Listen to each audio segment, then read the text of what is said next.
My name is Amy Commanda. I'm with the Indigenous Student Affairs Office, and I'm here to just give a little introduction, a little overview about the importance of hand drumming, of women hand drumming specifically in the Anishinaabe culture. So what I'm going to cover today is going to be mostly about the drum, about the importance of the drum and the heartbeat. And I'm going to share just a legend about one of the legends about the drum. I'm also going to share a little bit about how I became a drum carrier and what that meant for me. And then I'll go over a little bit about how to make a drum and taking care of your drum. And then if you have any questions at the end, we'll go over that.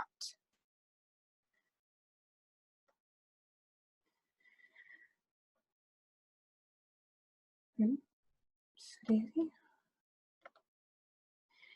So although we do refer to our drums as hand drums, technically I believe they are a frame drum, and that's because it's a drum that we don't play with our hands, as in other cultures you might see the taller drums or smaller drums like bongo drums. They're kind of fully encased, and they're quite tall sometimes, and they can be played with their hands. These drums are hand drums. We have a frame to them, as you can see, but they're hollow inside and they're a little shorter, and we play them with a drumstick usually. So that's why they're technically a frame drum, even though we call them hand drums. And so the frame drum can be made of different types of wood. So mine, I believe, is made with cedar wood, as well as the drumstick. And usually the hides that are used for the drums, and we also call them grandmother drums, are from deer hides or can be moose hides. And grandfather drums use the moose hides or bison hides because they're stronger and larger hides.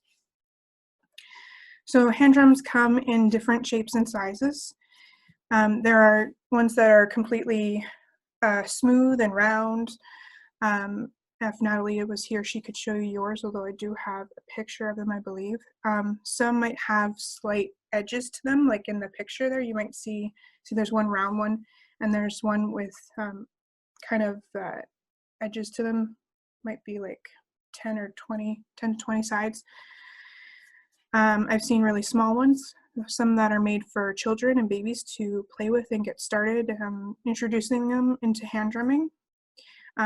You might notice that people carry different teachings, although they might have similarities or commonalities depending on the person and where they're from and who they got their teachings from as well.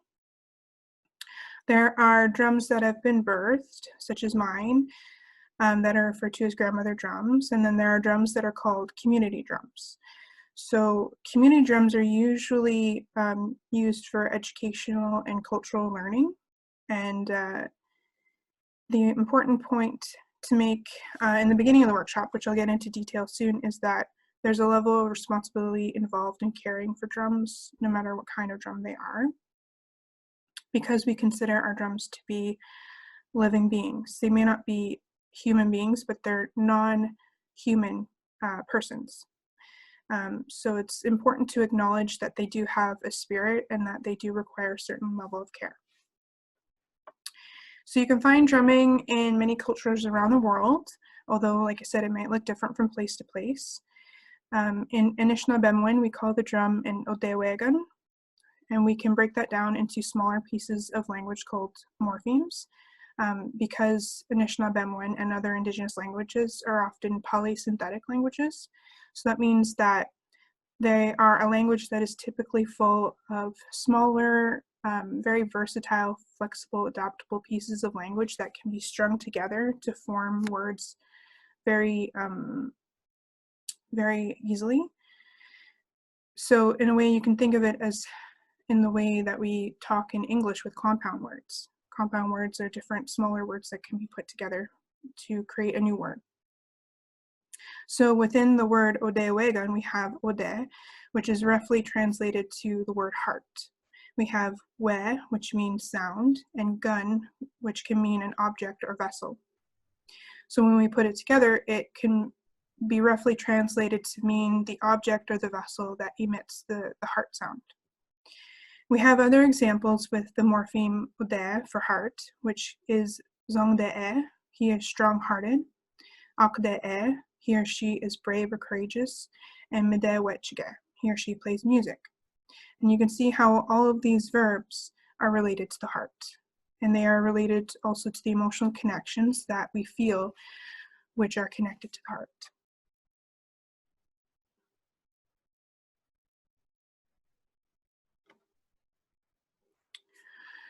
So the drum is connected specifically to the heartbeat. The drum is said to be one of the first instruments for humans because it mimics the first sound that we heard in the womb as we were growing inside our mother's bellies, our mother's heartbeat, and the heartbeat of Mother Earth, Anishinaabe-kwe, as well as the vibrations of the heartbeat. So when we are in the womb, our heartbeat joins with that of our mother's. So when our mother is calm and relaxed, we are also calm and relaxed. When she is stressed or afraid or upset, we too feel that. And as we grow and develop, our heartbeat is our monitor of our well-being. So when we're stressed or afraid or upset, our heart may be going crazy, may be agitated, beating faster. It may be erratic or sometimes weak and rapid or sometimes loud and forceful. So our grandmother drum can be our helper during those times that we need support when we are out of balance emotionally, mentally, or spiritually. Our grandmother drum, or our nukumis, can take us to a place in our subconscious where we can connect with our spirits, we can connect with our minds and our emotions. And because we are brought to that level where we can become more calm and reflective, we can help balance those emotions that can get in the way of accessing our teachings, of accessing our intuition, of our knowledge, or things that we need so that we can remember what we've been taught, remember our strength, and remember who we are and that we can get through our hardships. And we also have other ways that we can look at situations from different perspectives once we reach that common reflective place. In addition, the drum beat and the heartbeat, our voices all together create a unique sound that brings attention to those in the spirit world. Other spirits, our ancestors, the creator. Our songs are prayers for help. They're prayers for thankfulness, for gratitude, for balance, for support, or just to connect with others and bring peace to our spirits. So our grandmother drums teach us to pay attention to what's going on the inside of us, to draw attention to what we're feeling, to our heartbeat, and to our physical bodies, our emotions, our thoughts, all of these things, and to bring that into balance so that we can step forward in the best way that we can. So now I'll just share one of the legends of the drum that I found through the Shishkwaning women drum singers. So long ago, and yet not so long ago, the Ojibwe and the Sioux people were at war with each other. Warrior societies flourished, and around the village campfires, the talk was always of war. The villages were becoming empty of men, and the women mourned and buried their husbands and sons. Only the women, children, and old men were making up the village. The men and available youth were on the warpath, even though most of the people forgot what they were fighting about.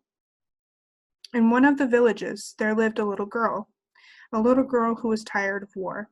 She went into the lodges of the grandmothers and grandfathers and told them she was tired of all this talk of war, of burying her male relatives and friends, and she was tired of death and dying. She asked that there must be something that she could do to stop the wars. "You," cried the grandmothers and grandfathers, "you're just a little girl." After such rude behavior from the grandmothers and grandfathers, the little girl decided she would go on a fast. She and her grandparents did all the preparations, and she would begin her fast on the night of the full moon. She took nothing but a blanket and went out on the hill by herself, determined not to come back down until she received an answer. For 7 days, nothing happened. No visitors or visions came to her, and the little girl was getting hungrier and hungrier. When the moon was full again, and the little girl was close to death and feeling abandoned and alone, she lay on her blanket dying, and the birch tree caught the moonlight and reflected it back to the earth around her. It was like daylight out on the hillside, and so the little girl watched the moon and prayed to the Creator. Through her tears, it seemed to her that she saw 7 figures surrounding the bright ball in the sky that she recognized as Grandmother Moon. It looked as though the 7 figures were gently carrying Grandmother from the sky towards Mother Earth, and the little girl knew the 7 figures and the 7 grandfathers. She reached her arms out to embrace the grandmother, and with the final strength in her body, she got up and took the blanket and spread it on the ground so that the grandfathers could rest Grandmother Moon on it. The grandfathers sat with the little girl around her fire for 4 days and gave her the teachings of the 7 grandfathers. The grandmother began to talk to the little girl, telling her how to create a drum, the correct way to stretch the rawhide and lace it on. She told the little girl that the men were so busy with the war that they forgot how to connect with their hearts. If the little girl would give them the drum, they would once again connect with their hearts. She said that the drum is animate and has a spirit, and when the little girl was finished making the drum, she thought of how much it looked like Grandmother Moon. The little girl took the finished drum into the warrior lodge, where the men accepted the drum and began to use the drum and their voices as medicine prayers. They started connecting with their hearts, and soon all thought of war left their minds. With the Sioux people still raiding the Ojibwe, the little girl decided to make another drum. But on the face of this drum, the little girl painted one half red and the other half blue. Down the middle, she painted a yellow stripe. The little girl went and presented the Sioux warriors with the drum, and soon after the Sioux warriors laid down their weapons, and they too started to connect with their hearts, and peace came into the people's hearts. So with that story, we see how the men, and arguably all of the people, were out of balance, and how the energy and the medicine of the drum reminded them how to connect and realign themselves once more with who they truly are. So in particular, it signaled to the men that what was needed was to connect with their hearts and their emotions. And this is how powerful the teachings of the drum are and the impact that their medicine can have. We also see how the young girl had the courage to petition for help because she had the awareness that there was an imbalance and something had to be done. Often women are the backbone of many Indigenous cultures, so the story kind of reflects how women sometimes are called to stand up and take action in these kind of stories. And I've often heard of some instances as well where women are often, because they're the backbone of Indigenous cultures, they are often vigilant around other people and how they carry themselves, particularly around drums. So I've heard of instances rather where women have taken away drums from men because they didn't carry themselves in a respectful way, either around the drum or during ceremony. So we'll move into a little bit about how I became a drum carrier. So I've been a drum carrier for about 6 years now. And it's just something that came really naturally to me. And it doesn't even feel like 6 years. It feels much longer than that. I made a drum as well as my friend at the same time, and she gifted the drum she made to me. And I gifted the drum that I made to someone else that I know as well. My daughter also has a drum that was gifted to her. And my Nookamis and I, we've sang for many different reasons in different gatherings, including many events at the university, different events and ceremonies like convocation. I led the first women's drum circle just last year through our office. I've sang at, on the land. I've sang for myself. I've sang different ceremonies. I've sang at funerals. I've sang at weddings. It's something that's been integrated into many different facets of my life. And for everybody, it's going to be different. And for everybody, it's going to take some time. because when you first have your drum, especially if you've just made a drum, if you just birthed your drum, she's very much like a newborn baby. So you kind of have to take care of her and work at developing that relationship with her, and treating her very gently and kindly. For me, I love singing in drum circles, especially with really large groups. It's a really phenomenal feeling. I've sang in circles where there's been as little as 5 people to as large as 40. And the amount of love and support and safety and connection that you feel with the women, even women you don't even know, is indescribable to me. And you learn very much from women in those circles, because in between drumming and singing, we might be talking about different things. You might pass on teachings to each other, those kinds of things. And there's a lot of really strong women in those circles as well. So in a sense, they become your sisters, they become your role models, and it's a way to build community and build relationships. Because those women have come together not just to drum and sing, but to feel that community, to be together, to it's almost like an act of decolonization. It's almost like an act of survival in a way, and an act of resistance, not just an act of love to come together and sing because you love drumming and singing, but it's just a way to kind of hold that space together in order to just become stronger, and just to remind yourself that you're here and those songs are here, and that you're doing that work to pass down those teachings and those songs to other women and any children that might be around in those circles as well. So I was part of the women's drumming group at the Sudbury Friendship Center, and we held weekly circles. So that's how I mainly started to engage in the community and answer the different calls for drumming and singing in community events as well, not just through Laurentian.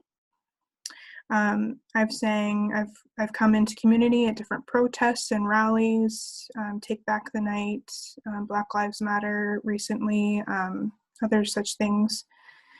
I've sang online, so I've shared some things online. Like I said, I sang for convocation, so this spring and also the fall convocation when Cindy Blackstock was given an honorary doctorate. So it's not to say all drummers will be doing all of this kind of work, but that's just been my journey. So the last thing I'll share about that is that whether you're or not you're a drum carrier, the drum does have a spirit, and even if you're just listening to somebody singing, you'll feel that call of that spirit. You know, you'll feel drawn to that drumming and that singing because of that heartbeat, because it reminds you of that experience being in that womb, of that connection to your mother's heart, to Mother Earth, that kind of thing. So if you do decide to pick up a drum, or if you already have a drum, if you feel called to do that, it's going to be an incredible experience. Not just being a drum carrier, but even just listening to somebody sing.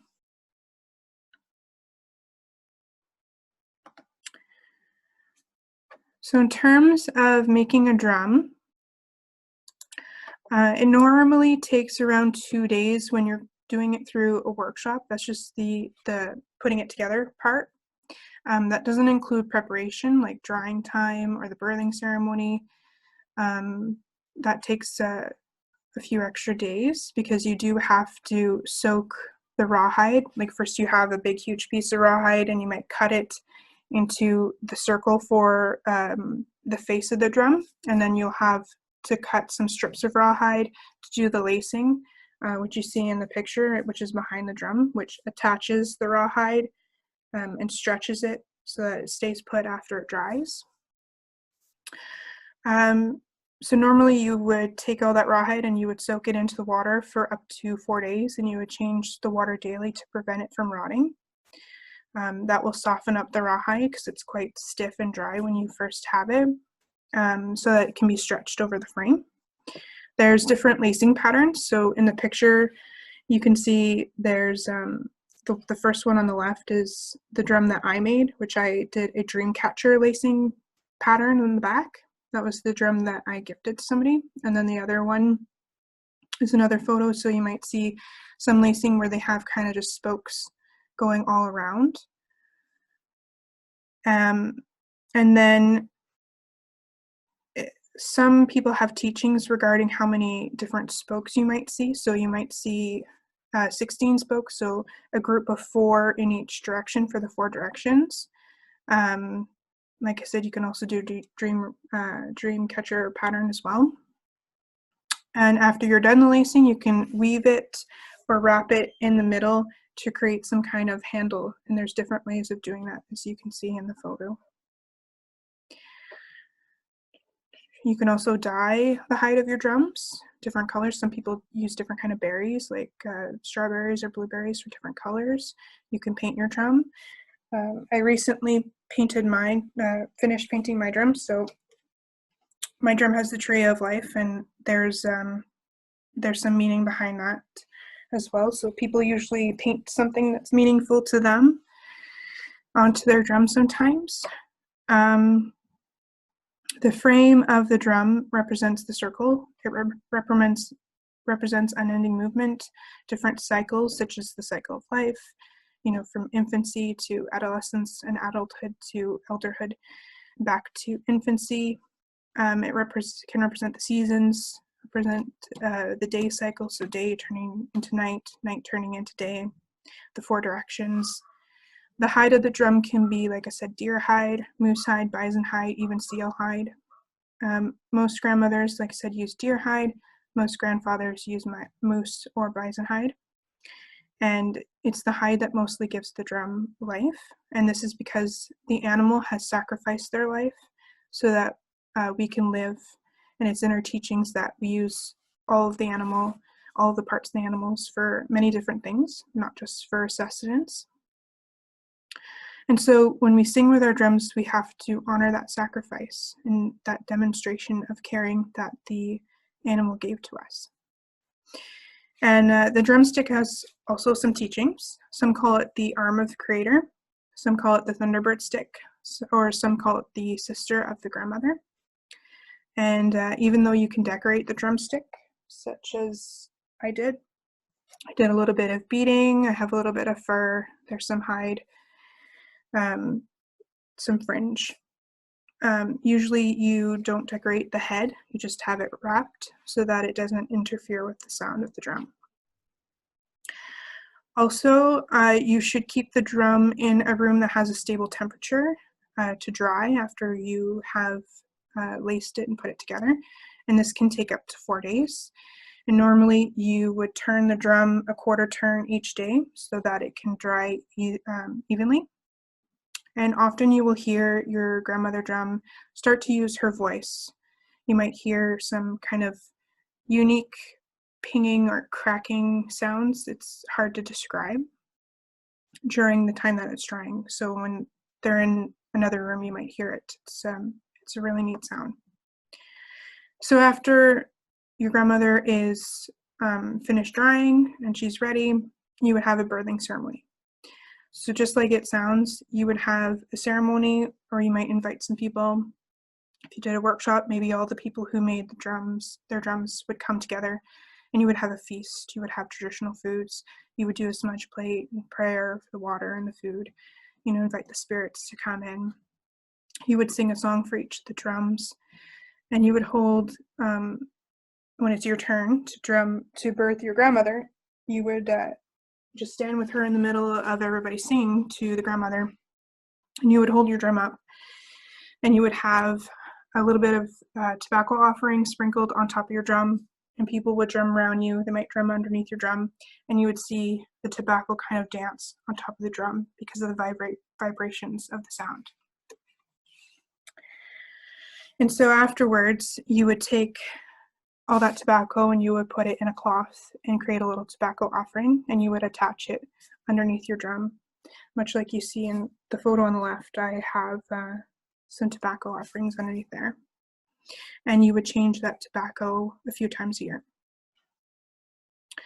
And you would also want to feast your grandmother during this time as well. So you might put a little bit of water on her face. You might rub some berries onto her face, some other things, because since she is a living being, she does need sustenance, and she does get thirsty.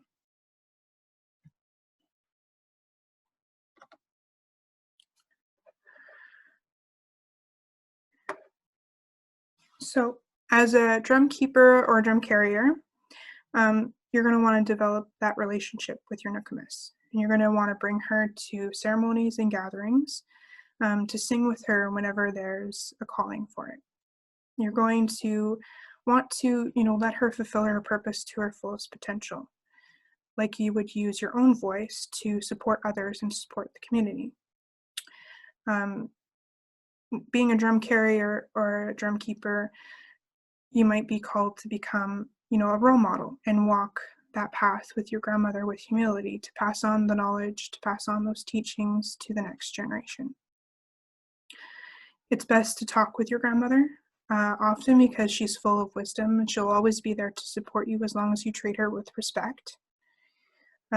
You don't allow others to mishandle or abuse her. You don't leave her out in the open unattended. You keep her safe or wrapped in her drum bag to protect her from the fluctuations in temperature. She doesn't like to be too cold or too hot. Therefore, don't leave her too close to the fire or out in the sun too long without protection. And as long as you have her, you would have that responsibility to take care of her and maintain that healthy relationship that you have with her, and to do that work with her if you're called to do that. She's not so much an instrument so much as she's a partner. And especially in the time that we find ourselves in now, the work that drum carriers do is needed, because she keeps reminding us of that connection to spirit. And she reminds us of that connection to Mother Earth and to Anishinaabe-kwe through the sound of that heartbeat.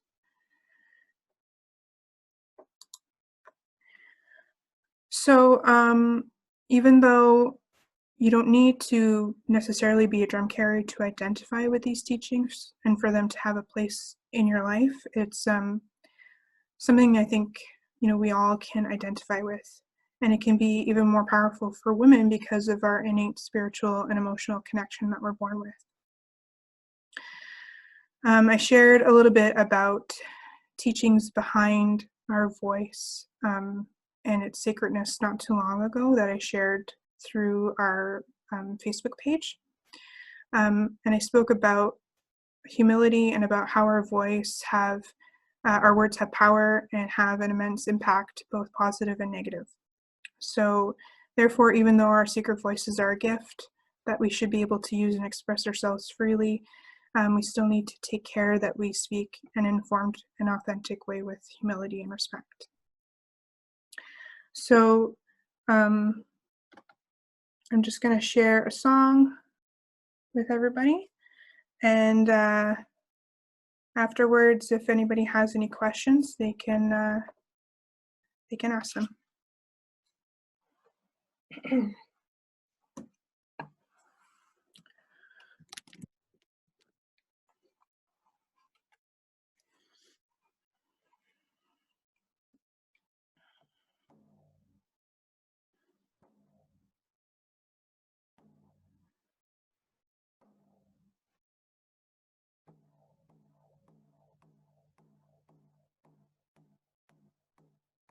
Hey ya, way hi yo, hey ya, way hi yo, hey ya, way hi ya, hey ya, way hi ya, oh hey yo, oh hi ya, oh way and I ya, hey ya, way hi ya, hey ya, way hi ya, oh hey oh hi ya, oh way.